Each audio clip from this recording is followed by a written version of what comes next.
Alright, what's good, y'all? So in today's video, I'm going to be showing y'all how I would lay down a tattoo stencil.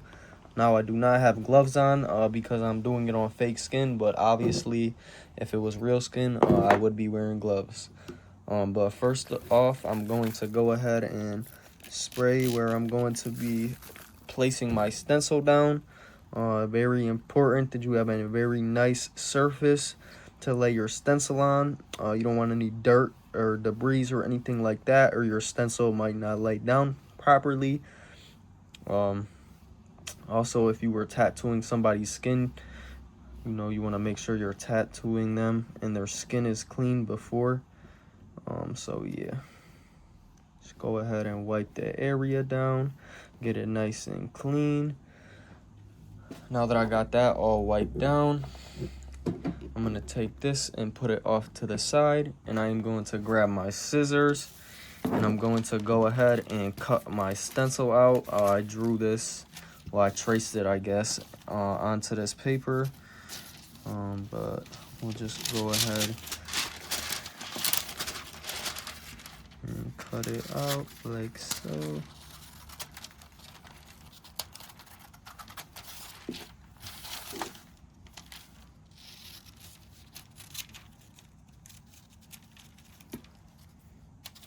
Boom. Now that you got it cut out, just go ahead and get it nice and small.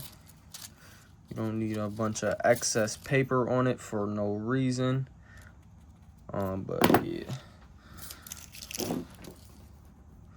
Boom. Now that we got our stencil right there, as you could see, I'm gonna go ahead and take my fake skin. I'm gonna be applying it to this area right here. So I'm gonna take some of my deodorant. I found Old Spice works pretty good, so sticks fully. But you also do not want to put too much down, so just kind of wipe that excess off a little bit. Like that's not enough.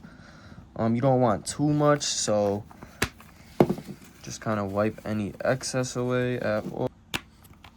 Now I'm going to go ahead and take my stencil, and I'm going to grab both corners like so, pulling it tightly, and then I'm going to just push it straight down onto the paper like so. And you don't actually want to wipe it. What I realized is, that kind of smears it. You want to kind of just grab something and set it on it and just firmly press down. Just make sure getting every corner of it pressed down fully. You want to make sure the whole stencil transfers onto the area that you're tattooing. So definitely just make sure you press every corner nice and hard. Make sure you got every line down, and then it should look something like that. And I'm gonna just go ahead and give it a couple presses with my finger. Really make sure every line is nice and clear so I could see it. And then we'll go ahead and pull the stencil up. Boom. There you have it. And that is how you lay down a stencil.